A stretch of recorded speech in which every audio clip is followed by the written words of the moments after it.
Hello guys, अस्सलाम वालेकुम रहमतुल्लाहि वबरकातुहू। देखिए, मैं बोलू अंसारी सवाल करने जा रहा हूँ।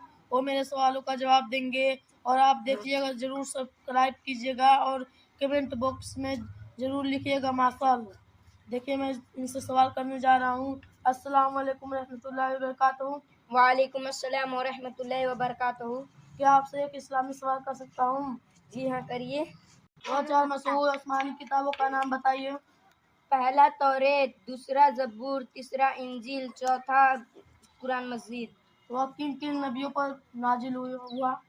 तौरेत मूसा अलैहिस्सलाम पर नाजिल हुआ, जबूर दाऊद अलैहिस्सलाम पर आई, इंजील हजरत ईसा अलैहिस्सलाम पर और कुरान मजीद हमारे मोहम्मद मुस्तफ़ा सल्लल्लाहु अलैहि वसल्लम नाजिल हुआ। देखिए माशाअल्लाह, बहुत बढ़िया जो सवालों का जवाब दिया है। इनका जवाब बहुत दुरुस्त